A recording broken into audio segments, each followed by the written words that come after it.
Hey guys, tonight we travel back to a time when birth wasn't beautiful, it was bloody, breathless, and terrifying. You're a medieval midwife, and your day begins not with breakfast, not with prayer, but with a frantic knock on your crooked wooden door and the desperate sound of someone yelling, "It's time." You haven't even rinsed the sleep from your eyes when you throw on your damp apron, grab your satchel of herbs and twine, and step barefoot onto the freezing ground. The wind is cutting, the stars are still out, and someone's life for 2 lives is dangling by a thread. So, before you get comfortable, take a moment to like the video and subscribe, but only if you genuinely enjoy what I do here. Also, I'd love to know where are you listening from, and what time is it by you. Now, dim the lights, maybe turn on a fan for that soft background hum, and let's ease into tonight's journey together. You trudge through the damp grass, the fog, clinging low like it doesn't want to leave. In the distance, the thatched roofs of your village huddle together like sheep in the cold. The hut you're heading to has smoke curling from its chimney butt. It's the kind of smoke that doesn't comfort. Someone lit that fire in panic. Your feet are wet before you get halfway there, and you're cursing your own name for not keeping your boots closer to the door. It's not like you get warning. Birth doesn't check the weather. It doesn't care if you've eaten, and it certainly doesn't wait until the sun comes up. You don't knock when you reach the door, you just go in. Everyone knows the midwife doesn't knock that. The air inside the birthing hut is thick with heat and the sour sweet smell of sweat, iron, and rosemary. Candles sputter on the table. There's a tangle of women, some holding cloth, some whispering prayers. One kneeling beside the woman in labor who's gripping the edge of a stool like it owes her money.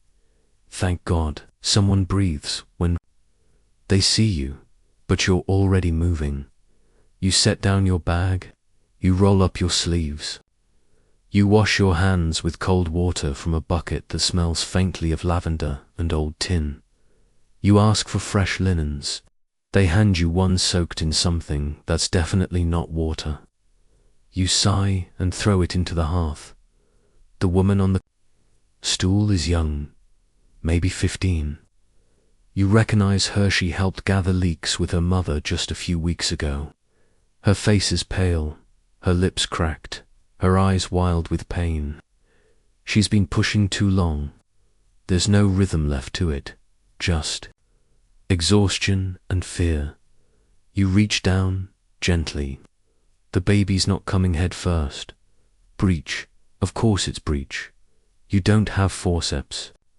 You don't have sterile gloves. What you do have is a sliver of oil left in a clay jar, 2 fingers that still remember how to twist, and a prayer half whispered to Saint Margaret, patroness of childbirth, half muttered under your breath like a spell. You try to turn the baby. You do it by feel, guided by instinct and hundreds of past deliveries, many of which ended in silence. The mother screams, and someone places a cloth between her teeth. You murmur to her. You tell her she's strong, stronger than this pain. You tell her she'll hold her baby by morning. You hope you're not lying. Behind you, someone knocks over a pot. The noise jolts the girl. You shout soft but sharp for quiet. This is not a space for chaos. You're holding life in your hands. Minutes. Stretch. You sweat through your tunic. Your knees ache from crouching. Your fingers go numb. And finally, the child turns. You call for water. You call for salt. You whisper to the baby to come now. It's time. And just when you think the mother will pass out, there's a gashand, a cry. You almost laugh. You hold the slick, red-purple child up to the candlelight and checked-in fingers, 10 toes, eyes squinting in protest. Alive. For now, the mother collapses into the arms of her sister. You clean the child, swaddle them in the one dry cloth left, and place them gently at the mother's side. She doesn't speak, just weeps softly. You clean up as best you can. Burn the linens that are beyond saving. Add ashes to the water bucket to scrub your hands. And finally, as the light begins to bloom outside, you leave. No one offers breakfast. No one thanks you. You're the midwife, it's what you do. It's what you've always done. But your hands are trembling. You walk home in the quiet, alone, and you wonder how long you can keep doing this. Not just the labor, not just the blood, but the being alone. The being needed, but never wanted. The being the first called and the first blamed. Still, a baby cried tonight. That's something, that's everything. Tomorrow you'll get called again, and maybe, next time, you won't be so lucky. Asterisk, you're barely in the door before someone else needs you. No, not another birth, this time, it's the baker's daughter, with a bellyache. Or maybe it's her neighbor, whispering about a late period with panic in her eyes. You can't keep track. All you know is that being a medieval midwife doesn't mean just catching babies, it means managing every female. Mystery that menfolk want nothing to do with. There's no doctor to pass the hard cases to. No gynecologist down the road. If someone bleeds too much, if a young girl faints after her first monthly course, or if a noblewoman wants to delay her husband's legacy, you're the one they come to. Eyes darting, voice low, always looking over their shoulder. You don't have a title. You barely have tools. But you do have knowledge passed down like a secret recipe, wound into old chants, bundled with herbs, whispered at midnight under the guise of prayer. In your home, there's a cracked wooden shelf lined with jars, not pretty ones, whatever you could find. Inside, crushed pennyroyal, rue, sage, tansy, fennel seeds, some for easing pain, some for coaxing labor, some for making sure labor never comes. And every time you grind the leaves, you wonder, will it work this time? Will it be safe?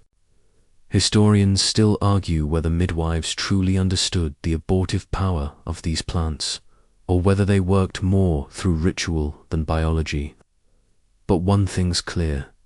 Women trusted you more than they trusted the priest, the doctor, or their own husbands, because, unlike all of them, you didn't preach, you listened.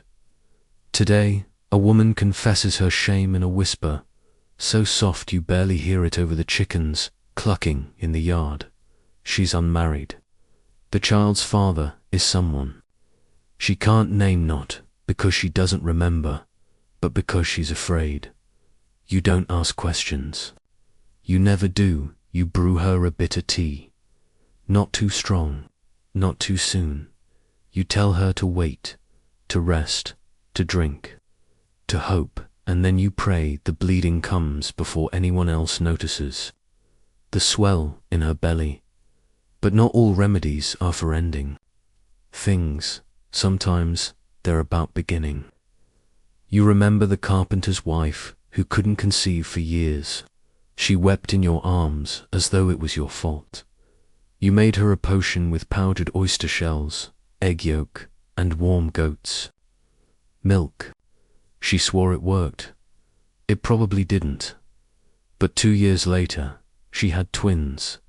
Maybe that's the hardest part. You don't know what works and what doesn't. You just do everything you can, and when something fails, they don't blame the saints. They blame you. There are no tests, no charts, no sterile vials, just your hands, your instincts, and a terrifying amount of guesswork. You remember when they brought you a stillborn wrapped in velvet. The mother had already gone half mad. The father wanted to know what went wrong. You couldn't answer. You'd done everything right. You'd turned the baby. You'd said the prayers. You tied the cord with clean twine, but sometimes death just wins. They didn't call you again. Word spread. You were cursed, they said. Too much knowledge, too many secrets, too few smiles. You learned then what every midwife eventually learns. Success is forgotten. Failure is remembered. And it's not just failure that's dangerous, it's success that looks too easy. When a noblewoman births in record time, they wonder if you've made a deal with something unholy. When a poor woman recovers quickly, they whisper that you know too much to be godly. You think back to the midwife who taught your wrinkled hands, bent back, always chewing on licorice root. One night they came for her, said she was a witch, said she bewitched a baby's soul right out of its mouth. She didn't scream when they took her. She just looked at you and said, "Keep your bag packed." You never forgot that now, every time you're called, you ask yourself, will they thank me or burn me? There's no way to know. Still you go, you always go, because for every cruel whisper, there's a child who opens its eyes because of you. For every suspicious glare, there's a mother who grips your hand and won't let go. For every door slammed in your face, there's another that opens in the middle of the night. Desperate for your help. You're not a healer, you're not a saint, you're a midwife. And no matter how much it hurts, no matter how much it sucks, you know one thing better than anyone else. Life doesn't begin without pain, and someone has to bear witness to it, even if no one ever remembers your name. You wake up in the middle of the night, again.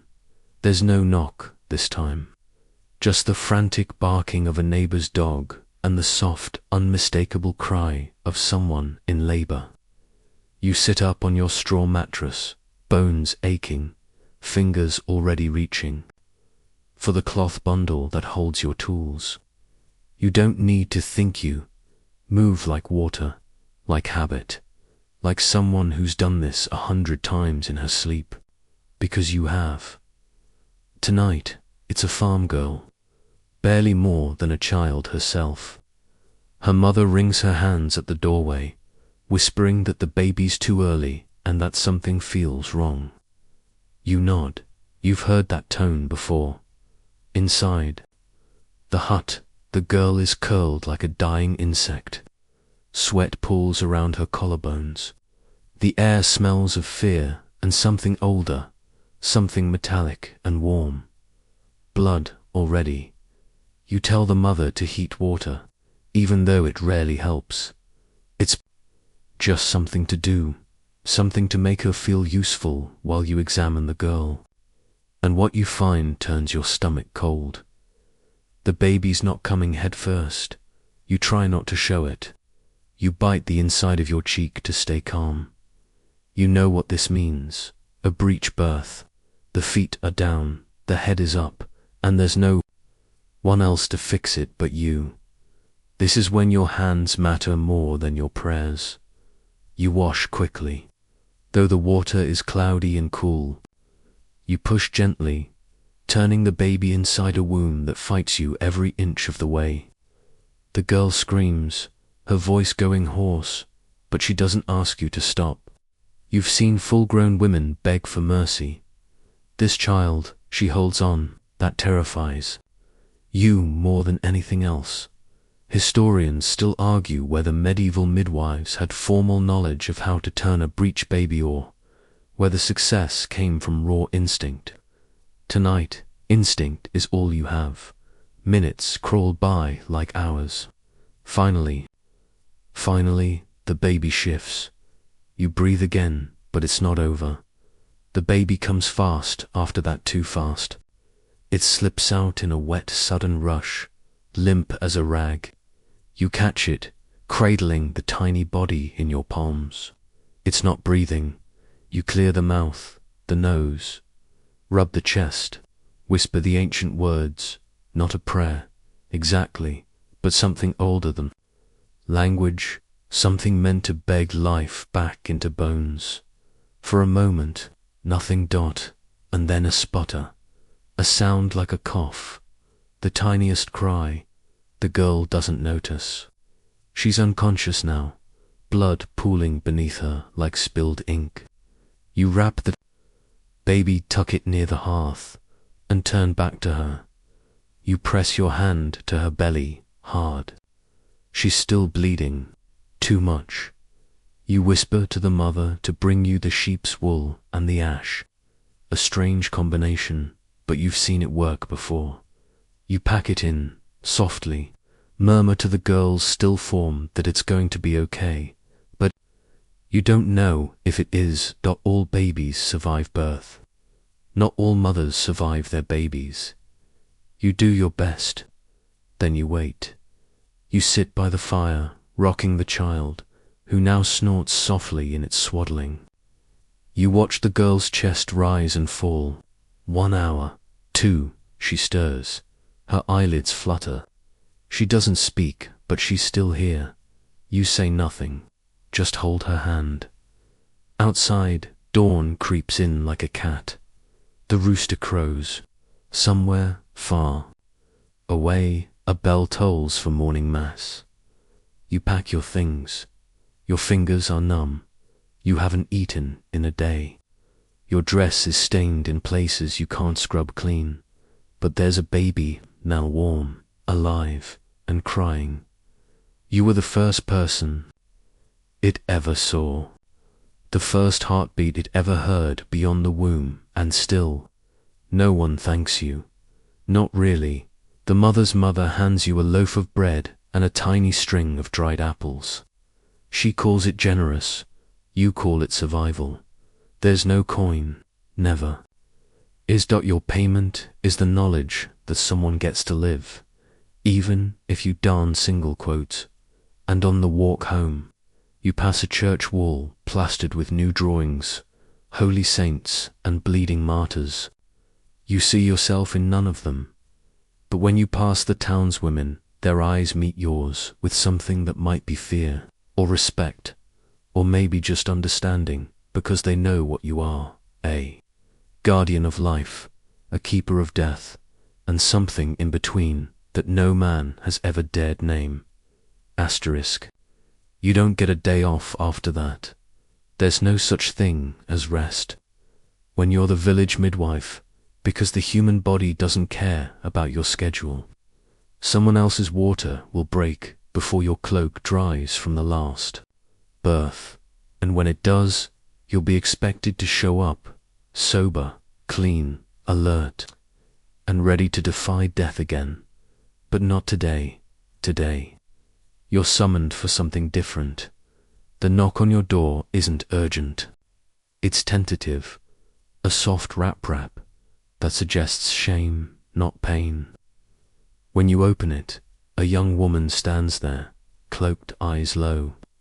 She won't meet your gaze. She doesn't say her name. She just asks quietly, "Can you help me? Not be with child anymore."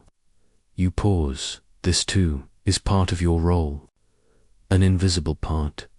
A dangerous part. No one thanks you for this either, but they all know who to ask. She's not showing yet. Just missed her monthly courses. Just scared. Probably unmarried. Probably desperate. You nod and let her in. There's no formal training for this, no textbooks, no lectures, just whispered recipes and ancestral guesses. You light a candle. Boil herbs. Fennel, pennyroyal, tansy, fragrant and bitter, and, if you're lucky, effective. They might do nothing, or too much. Historians still argue whether medieval midwives fully understood the danger of abortifacient sore, whether they believed too much in nature's balance to imagine deathbedos. You don't argue. You just know what's worked before you. Sit with her while she drinks. You warn her to rest, to bleed, to let the body make its decision. You give her a tiny bag of herbs for tea. You don't pray with her. This is not something you say prayers over. This is something you carry in silence. She leaves without saying goodbye. She can't risk being seen. You know she tell no one, because if anyone found out, you could be beaten, branded, even hanged. Not by the church necessarily, but by the gossip of old women, the glare of town bailiffs, or the jealousy of a barber surgeon who wants your work and hates that you're better at it. You've heard of midwives being tied to carts and paraded through the town square for witchcraft. Some are whipped, some vanish. You hide your knowledge the way others hide wine beneath floorboards, under linens, behind gritted teeth. And yet the village needs you. You see them pretend otherwise. But when it's time for a birth or a loss or something worse, they come to you.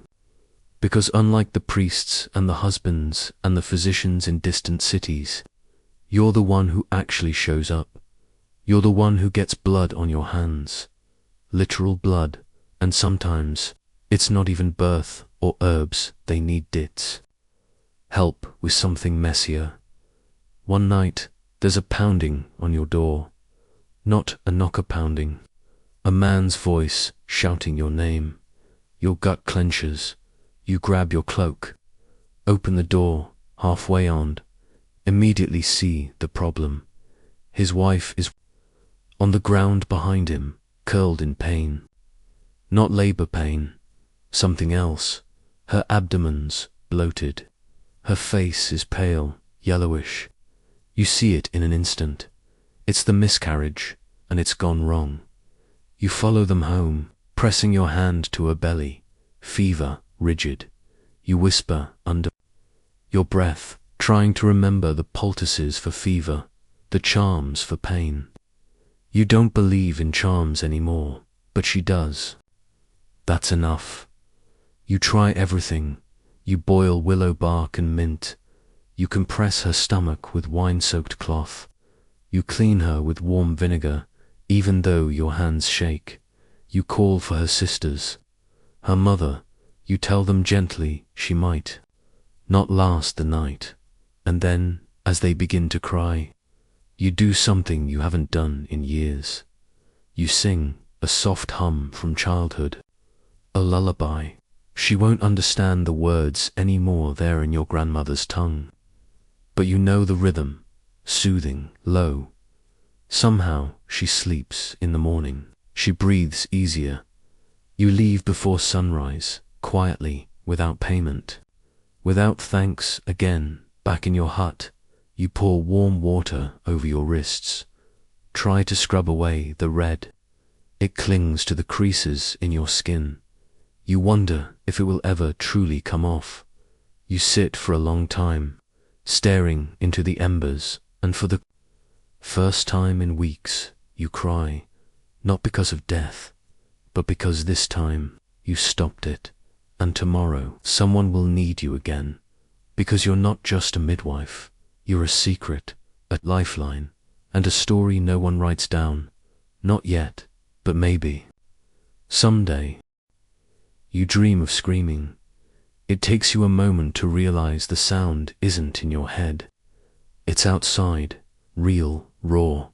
A man's voice, wailing in the kind of panic only the truly helpless ever reach.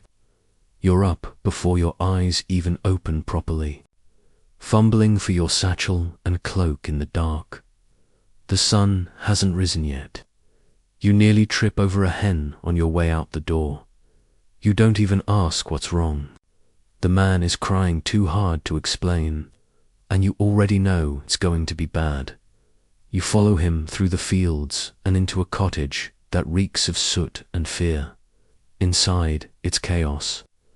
A woman lies on a table, her face soaked with sweat, her teeth gritted so tight you're amazed they haven't cracked. Her belly is huge, too huge. She's carrying twins, and one of them isn't coming. You whisper instructions, calm as ever. You ask for towels, warm water, wine if they have it. You examine her gently, and confirm what you feared. The first twin is positioned badly, You can't reach the second. She's too exhausted to push anymore. The room swirls with whispers. Her sisters praying in Latin and Old English. Her mother offering to cut her hair and bury the strands in the garden. For luck. You don't stop them. Let them try whatever comforts them. You'll do the real work. You kneel, press your fingers to the skin, and begin to turn the baby. Slow, patient pressure. One hand inside, one hand outside. A dance between bones and instinct. You feel resistance, then slack. Then motion, the baby shifts. And then the flood begins. A rush of fluid, a shout. And the first child is born. You clean him quickly, he cries. Thank heaven and pass him off. But the second, nowhere, still inside, still, you wait. Minutes pass, nothing, you reach in, and what you find twists your stomach. The second child has no heartbeat, you feel no movement. Still warm, but to still, you deliver him gently. Wrap him in linen. Place him near the hearth so the family doesn't see right away. You want to give them a moment of joy before the grief. Historians still argue whether midwives had a reliable way of detecting life signs in utero, whether they truly felt death or just knew. But you're not arguing tonight. You know what a dead baby feels like. The mother doesn't ask. She just stares at you, she knows. You sit beside her, wipe her brow, whisper that she did everything right, that this wasn't her fault, that it never is. You don't know if she hears you. You stay until the bleeding slows, until the breathing evens, until the prayers stop. Then you bury the second child yourself, under the edge of the garden, with the mother's permission. No priest, no incense. Just you, a blanket, and the first bird call of morning. You hum softly, a cradle song for someone who never needed one, and then you walk home barefoot, because your shoes were ruined in the mud. At home, you strip off your gown, toss it in a corner, and pour water over your arms. The warmth stings where the skin is chapped. You bite your lip, not because of the pain, but because you remember something, a question the mother asked just before she passed out. Will they blame me? You didn't know how to answer, because the truth is, they might. This world has always been cruel to mothers, and crueler still to the women who helped them. You remember the stories, the ones you grew up on, tales of midwives who were burned for birthing a baby with a deformity, who were accused of stealing newborns for potions, who were blamed when women died not because they failed, but because they were there. And you realize something terrible. One day, that could be you. All it takes is a bad night and a loud mouth, or a jealous rival, or a noble family looking for someone to blame. Still, you'll show up again, because for every loss, there's life. For every burial, a birth. And though they don't sing your name in church, the women know, they always know, and that's what keeps you going. Asterisk, you wake late, stiff from the night before. Your back aches like someone planted a rock in it, and your arms feel like overcooked barley soft in all the wrong places. Still, you stretch, crack your neck, and roll your sleeves because someone's knocking dot again. It's single quotes, always someone. This time, it's a girl. No older than 14, standing barefoot in the mud, with red-rimmed eyes and a tear-streaked nose. Her voice is hoarse from crying, and her words come out in a rush. Her cousin's belly started doing strange things, and now there's blood. A lot of it. You don't ask how far along she is. You can guess. You grab your things and follow. And as you walk, a thought bubbles up, quiet and unwelcome. This one didn't want the baby. Abortions in medieval Europe were officially condemned, but privately, quietly. Well, women always found ways. Herbs, sharp tools, hot baths, rough riding. You know the recipes. Everyone does. Pennyroyal, tansy, savin plants that promise miracles and often deliver funerals. Historians still argue how widespread early termination really was, especially among peasants. But when you've patched up enough girls in back rooms, you stop arguing, you just know, and now you see it. The girl's cousin is pale bone pale, ghost pale, with blood pooled beneath her like she tried to grow poppies inside herself. She isn't screaming. That's the bad sign. When they go quiet, that's when you worry. You crouch low, check her pulse, murmur her name. You slap her cheek not hard, just enough to say, "Stay here, don't go yet." She blinks once. Good, you work fast. Boil water, wrap cloths, pack the bleeding with linen soaked in vinegar and yarrow. You press her belly, whisper old charms, ones that are more for you than for her. You're not just trying to stop blood, you're trying to stop a rumor, because if the neighbors find out she tried to lose the baby, they won't just shun her, they'll come for you. 2. Midwives always walk this tightrope, 1 foot in medicine, 1 foot in magic.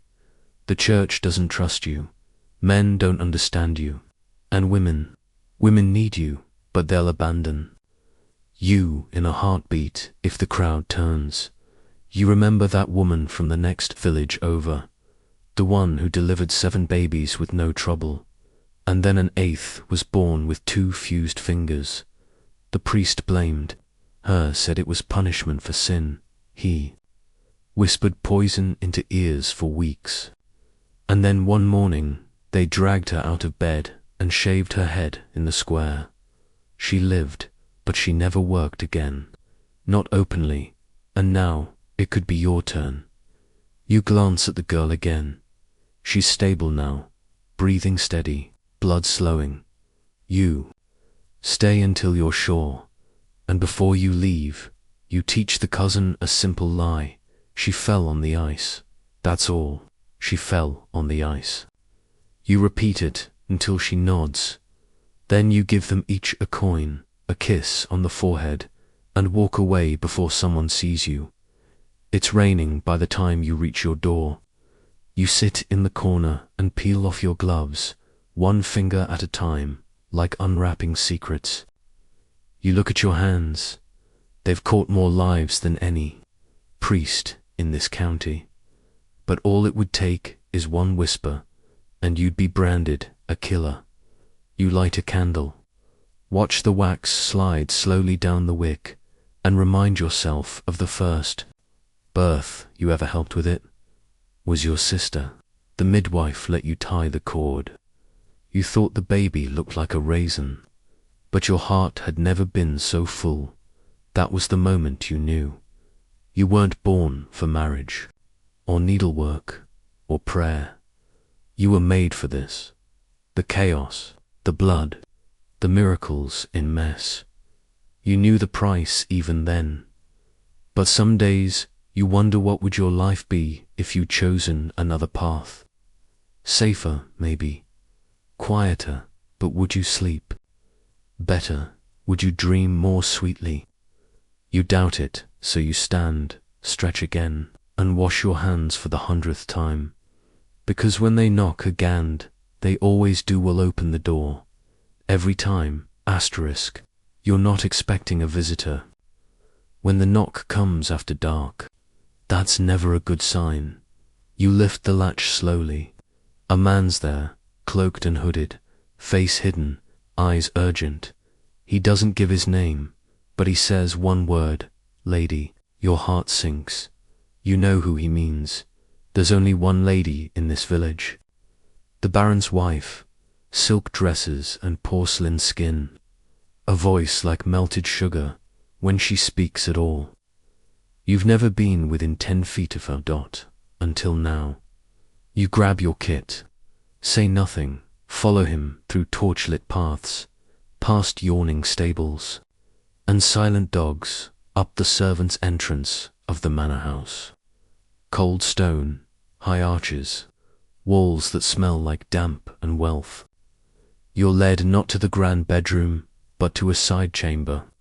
Small, private, safe, and there she is.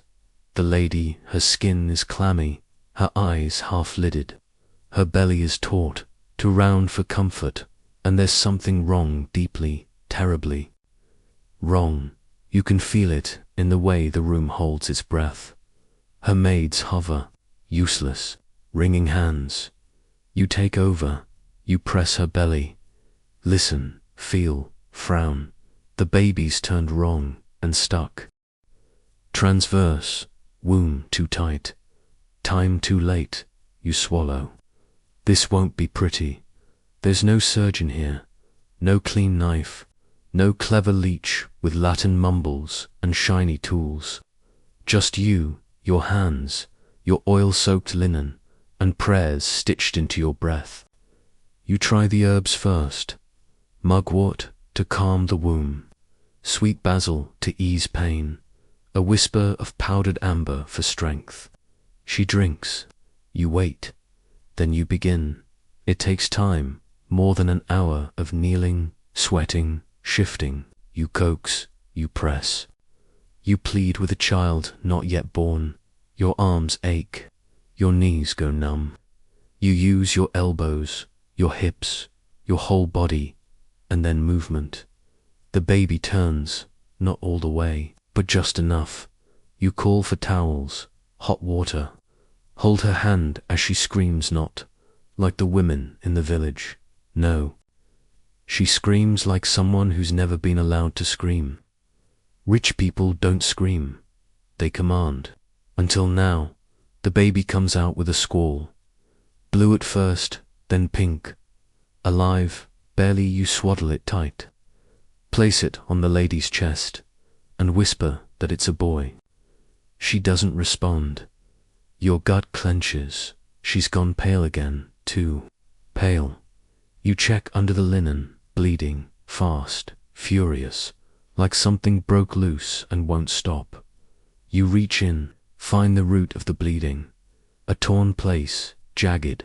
You pack it, bind it, press with both hands. You call for honey, wine, vinegar, anything to seal. Still the blood comes. You whisper to her, beg her to stay. She blinks, just once. Then again, still here, barely, but alive. You stay until dawn, when you finally leave. Your gown is soaked to the thighs, and your hands won't stop shaking. The man who fetched you gives you a cloth pouch without a word. It clinks. You know what's inside. Silver, enough to buy a cottage. But you also know what isn't inside. Gratitude, because you'll never be spoken of. The child will be raised as the Baron's heir. The lady will recover in silks and cinnamon-soaked linens. And you'll be remembered as that woman from the village. Nothing more. Historians still argue whether noble women trusted midwives more than physicians. Some did, some didn't. But most agreed on one thing. Midwives knew the language of pain, of silence, of knowing when not to ask questions. You walk home with silver in your pocket and blood on your shoes. You should feel proud, but mostly you feel small, not because you were beneath her, but because, in the eyes of the world, you were never really there. Still, that baby breathed, and she opened her eyes, and you were the only reason why. You wash your hands again, scrub under your nails, change your clothes, stare into the wash basin until your reflection looks like a ghost. Then you do what midwives always do. You sleep until the next knock, and pray it's just a toothache. Asterisk. You don't wake to a knock this time. You wake to shouting. It's still dark, out dawn, only a faint promise. But the voices outside your cottage are loud, urgent, and angry. You slip on your cloak, heart already bracing for the worst. 2 men are there, neither from your village. One wears a dull green surcoat, the other has a church pin at his collar. You recognize the symbol, the bishop's men, and that's never a good thing. They say there's been an accusation, that you were seen muttering strange words during a delivery, that you used powders, that you made signs in the air, the kind no good Christian woman makes. You know what this is. You know exactly, witchcraft. You want to laugh, not because it's funny, but because it's so predictable. A woman knows herbs, survives blood, pulls babies out of locked wombs and, somehow, always, it becomes suspicious. You try to explain that mugwort isn't magic, it's medicine. That the powder was dried basil. That the gestures were instinct, not spells. They don't care, they heard enough. Or rather, they heard what they needed to. They drag you to the village chapel, where the priest frowns down at you from under his thin eyebrows, thumb pressing into his worn Bible like he's hoping to find your guilt in the margins. They don't tie you, not yet, but they do surround you, and they ask you to confess. To what? To knowing too much, to being alone too often, to witnessing pain and not fainting from it. They ask if you've ever let a woman labor beneath a full moon. If you've ever whispered to a baby before it took its first breath. If you've ever dreamed about a birth before it happened. You tell them no, because it's the truth. But you also know it doesn't matter. Historians still debate how widespread witchcraft trials truly were during the medieval period, and whether midwives were disproportionately targeted. But the fear was real, and the suspicion ran deep. Midwives, after all, lived between life and death. In a world where most people feared even talking about birth, you walked headlong into the mystery. You touched blood. You commanded it. That scared people, especially men with books they didn't understand. Eventually, an old woman from the village speaks up for you, says you saved her daughter, says you delivered twins without a priest, without a physician, and with only a hot stone and a song. She says if that's witchcraft, maybe the world needs more witches. There's silence, then a reluctant nod. You're released, no charges, no punishment, but a warning. Don't stir trouble, don't be seen alone with your herbs, and don't talk about dreams. You walk home under a rising sun that feels colder than usual. Your garden waits quietly. You pick a sprig of lavender, not for healing, just for the scent, just to remind yourself that the earth still knows how to be gentle. Later, as you clean your tools, you wonder how many midwives weren't so lucky. How many were dragged not to the chapel, but to the river, or the fire, or the pit. There's a reason your kind doesn't write books, doesn't leave records, doesn't etch their names into stone, because being known, it's dangerous. But still, someone has to stay. Someone has to kneel beside women no one else will touch. Someone has to know what to do when a birth turns dark. You light a candle, let the wax drip slow, and tell yourself again, you're not a witch, just a woman with a job no one else wants. You whisper a lullaby to the flame, and hope the world forgets your name. At least for tonight. Asterisk, you don't go out for 2 days. Partly because you're exhausted. Partly because your door feels like the only thing between you and suspicion, and partly because the births have mercifully stopped for a moment. But of course, the stillness never lasts. It's late evening when you're called again, this time by a boy no older than 10, with scabby knees and wild eyes. They said to hurry, he pants, not bothering to explain. He's already turned round and running again. You grab your bag and follow, cloak flapping like a flag in the dusk. As you jog after him through the lanes, you realize you're heading toward the river quarter, the poor side of the village, where smoke stains the walls and hunger lives in every doorway. When you arrive, you're ushered into a narrow room with low rafters and one cracked window. A woman lies on a straw-stuffed mattress. She's young, too young. Her face is slick with sweat, her belly taut as a drum. Her mother, maybe grandmother, hovers nearby, wringing her hands, mouthing silent prayers. She didn't say anything till the pain started, the older woman whispers. Didn't even tell us she was with child. You nod. You've seen this before. Shame keeps things quiet until the screams begin. The girl groans, a sound so low it vibrates through the soles of your feet. You kneel beside her, press her hands flat, check the progress. The baby's close, too close, and yet not close enough. The girl is small, narrow, her bones still whisper of childhood. And the baby is large, one of those stubborn ones who won't turn, won't tuck its chin, won't help the process along. You ask for warm water, rags, any herbs they have. They give you none. They don't have any. You improvise, pressing your thumbs into pressure points, guiding the girl's legs apart, whispering half-rhymes and bits of rhythm to help her push. Time becomes meaningless. There's only her pain, your hands, and the slow stretch of a body trying to become two. She screams finally, and it sounds like relief, like a truth too long buried. You ease the baby out, inch by inch, but then you feel it. The cord, tight, coiled around the neck. You have seconds. Your fingers fumble. The room swims in heat. The older woman cries out, but you can't hear her.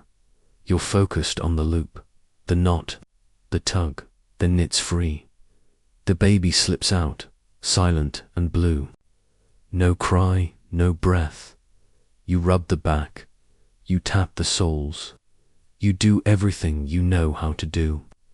Everything you've seen work before, and finally, wail, thin and furious. You sag against the floor, hand still gripping the cloth. The girl sobs. The older woman crosses herself, and the baby, now red and squirming, curls like a question mark against its mother's chest. For a moment, the room is quiet. Then someone speaks. You think it's the boy who fetched you. He asks, "Do you think it'll live?" You blink. "I think it already has," you say, voice rough. But inside, you wonder. This is the part no one talks about, that some babies don't stay, that some mothers bleed for days after the midwife leaves, that you can do everything right and still lose them both. Historians still argue whether medieval midwives actually made a difference in mortality rates or if they simply bore witness to nature's harshness. But you know better. You know the ones you saved, and you know the ones who haunt you that night. You walk home slower than usual. Your hands still smell of iron, your back aches, but you're not sad. Not exactly. You're just full of noise, of weight, of the strange silence that follows a crisis no one will remember in a week. You pass your garden, reach your door. Inside, you light a candle not for magic, but for memory. And then you sit and breathe, and listen to the small, soft hush of a world still turning.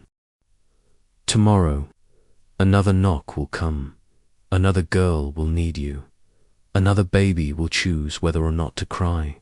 But for now, just this moment, the stillness, the warmth, and the knowledge that today you kept one more soul from slipping away. Asterisk, the knock comes earlier than expected. It's not yet dawned, that murky grey hour when roosters stir but don't crow, and even the wind seems to hold its breath. You don't even groan. You just move. Your bones creak. Your fingers are still stiff from yesterday.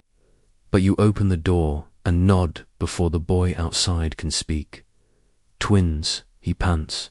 She's having twins. That one word, twins, sucks the warmth from your chest. You grab your satchel, toss in the dried pennyroyal and the last of your stitched linens, and follow him. Your boots splash through puddles left by the night's rain. You're not afraid, not really, just calculating, preparing. Because twins are never simple. They come early, they come entangled. Sometimes they come fighting for space inside a womb not made to stretch that far. When you enter the cottage, it's like walking into a furnace. There are too many people crowded in already. The girl's mother, her sister, a neighbor or two, all with wide eyes, mouths set in hard lines. The girl herself, maybe 20s, already mid-labor. Her hair sticks to her forehead, and she looks at you like someone grasping for an anchor in open sea. I didn't know, she whispers, gripping your wrist. You smile, even though your stomach knots. None of us ever do. You murmur, you kneel, check her progress. The first child is coming headfirst good, but the second, you can't know yet. You can only hope. You guide her through the first birth. It's long but smooth. A boy, small, with a tuft of black hair. He cries at once, sharp and indignant. But there's no time to bask in success. The second child isn't turning. You can feel the curve of its spine pressing in a strange place, the legs folded wrong. You try pressing her belly. You wait. You try herbs mild ones, just enough to nudge her body forward. Still nothing. Minutes stretch, the baby's heartbeat. If it was something you could measure as a mystery, you only have instinct. That strange animal feeling in your bones when something isn't right. You do what midwives are trained never to do unless they must. You reach in, elbow deep, and try to turn the child with your own hands. It's agony. For her, she screams. Someone covers their ears, but you keep going. Eyes closed, fingers working gently as you can, trying to find the shoulder, the hip, anything to hold on to. You whisper to the baby like it can hear you. Come on, turn for me. Turn, dot. Eventually, the child shifts. You ease it down. It's another boy. This one doesn't cry. His skin is too pale, too cool. His limbs hang limp as thread. The room goes still. You try the motions again. Rub, tap, breathe into him, even though it's more prayer than science. But nothing. You place him beside his brother, anyway. Because even in death, he was born. And that matters. The mother is weeping now, her face turned to the wall. You want to go to her, to say something, anything. But what is there to say? There are no words, only a cloth to wrap the child in, only arms that must hold and let go. You give the living child to the sister. He's already rooting, tiny mouth open, hunting for life, and then you clean up, quietly, with dignity. Like it's your penance. That's part of it, too, being a midwife in the medieval world. You're not just birth giver, you're death jeweler. And sometimes you carry more funerals in your hands than anyone sees. Historians still debate whether midwives were viewed as sacred or feared as reminders of mortality, but you suspect it was both. You walk the edge, after all the narrow path between beginning and ending. When you finally leave, the sun is fully risen. The birds are singing like nothing happened. You walk home slowly, past the fields where still clings to the grass. At your door, you pause. A mother lost a child today. A brother lost his twin, and you lost another sliver of your soul, but you gained something too. You helped bring someone here. You guided a life into the world. One, just one.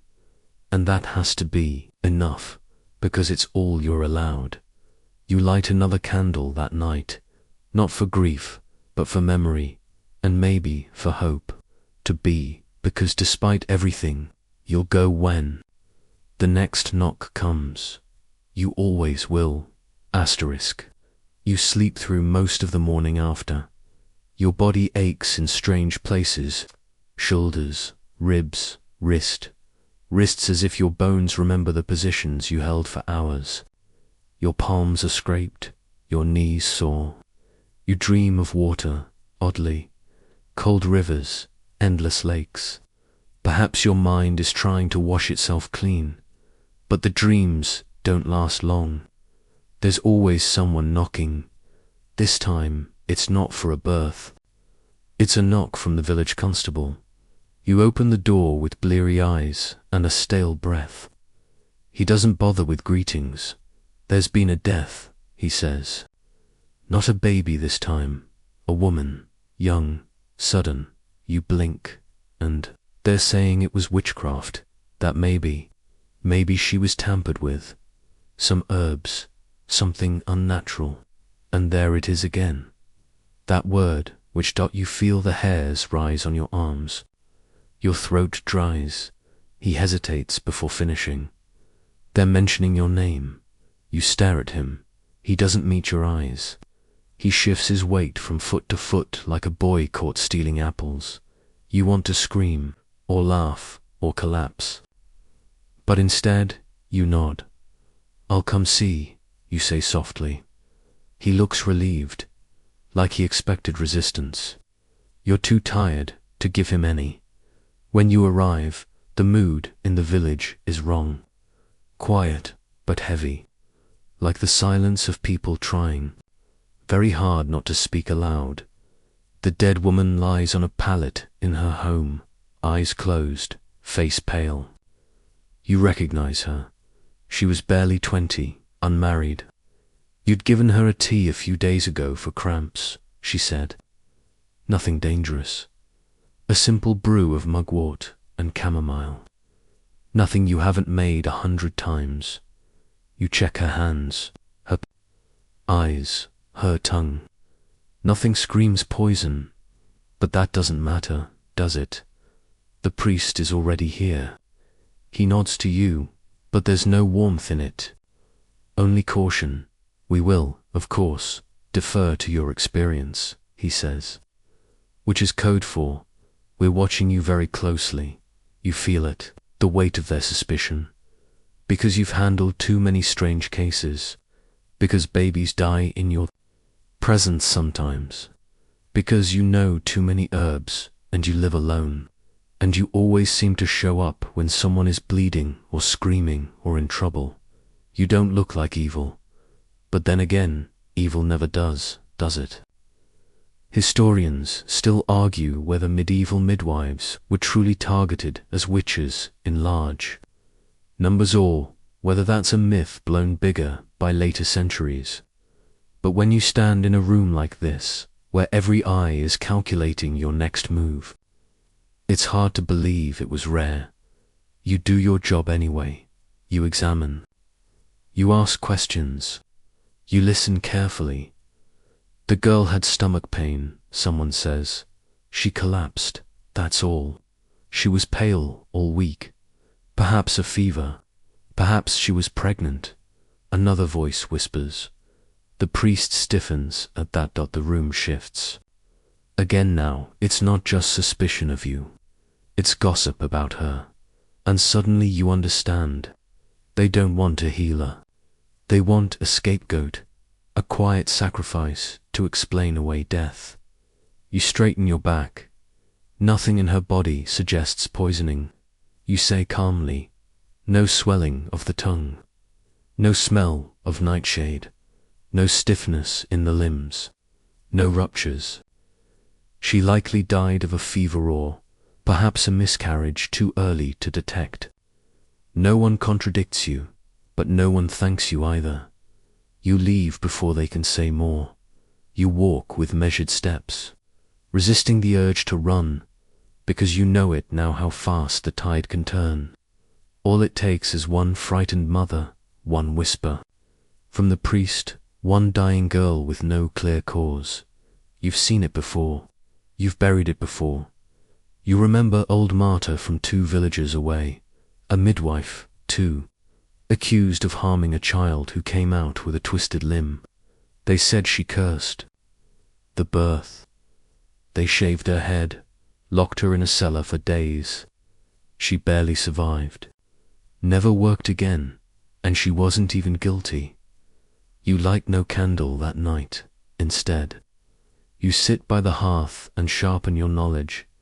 You rehearse your plant names. You sort your herbs more carefully. You hide the more powerful ones deeper. In your cupboards, you write down everything you gave the girl. In your own private shorthand, on scraps you'll burn later. You prepare yourself not for healing, but for defense, because this life you've chosen, this ancient thread of woman to woman, care, it's always been double-edged. They love you when the babies cry, and the mothers laugh, but they fear you when something goes wrong. And something always does, still. You don't stop, you can't, because tomorrow another girl will need you, another scream will split the morning, another pair of trembling hands will reach for yours, and you'll go, because that's who you are. A midwife, not a witch, not a saint, just someone who stands between blood and breath, life and loss, and tries her best not to drown in either. You don't sleep much anymore. It's not the fear of being accused, though that lingers. It's the sound of wind against the shutters, the rustle of the fire dying down, the phantom cries of babies that aren't there. Your body is tired, yes, but your thoughts are worse. They won't let you go.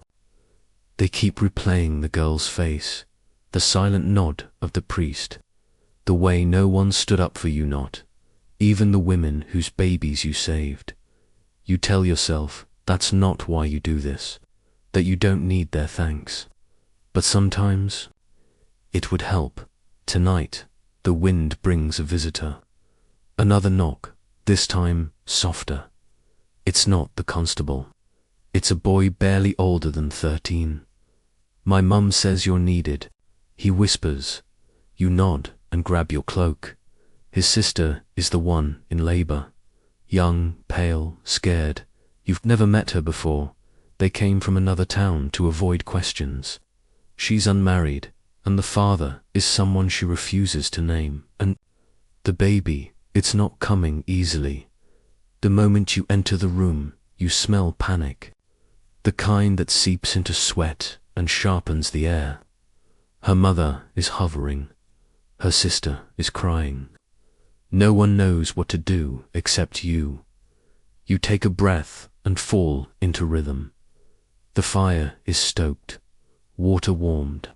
The girl's hair is brushed back and tied. Your hands are washed with vinegar and lavender. Your bag is open. Your sleeves are rolled. This is what you know, and yet something feels off. The girl's stomach is too high.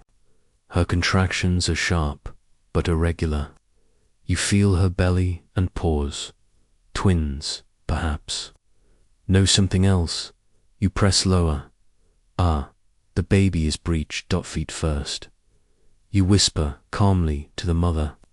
You need to reposition. The girl sobs in pain. You murmur to her.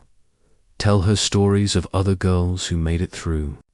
Remind her of her own strength, even if she doesn't believe it yet. Your hands move with purpose. Historians still argue whether medieval midwives truly had advanced knowledge of how to rotate a fetus in utero. But some did. Some learned from mothers and grandmothers, from trial, from error, from holding life literally in their fingers.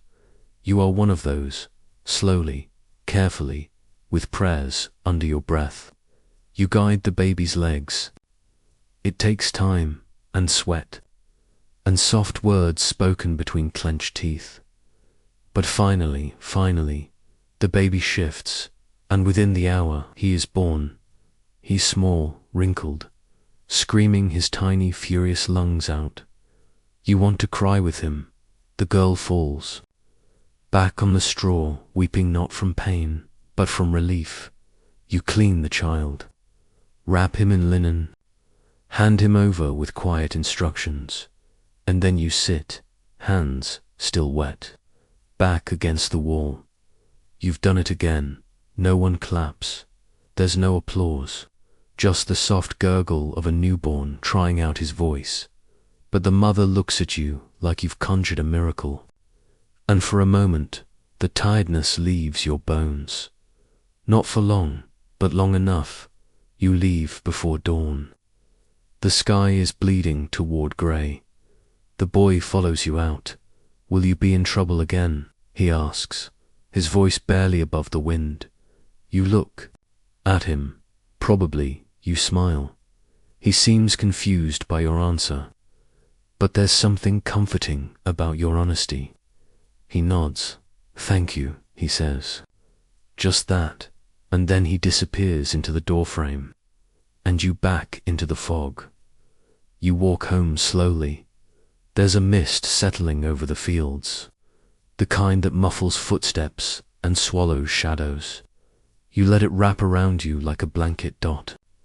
One will remember this birth, not in the town records, not in a book, not even in a stained church scroll, but the mother will remember, and the baby, if he survives, might one day hear the story told at a hearth, in a voice soft with memory, that once, on a cold night, a midwife came through the dark and helped his mother scream him into life. That's your real reward. Not gold, not praise, but that quiet place in someone's story where you are the one who showed up. You arrive home and collapse onto the bed, not bothering with shoes or cloak. Your knees ache, your arms throb, but your heart is quiet, not joyful, not peaceful, but steady, which is enough. You sleep. And for the first time in weeks, there are no nightmares, just silence, and the distant, fading echo of a baby's first cry, asterisk.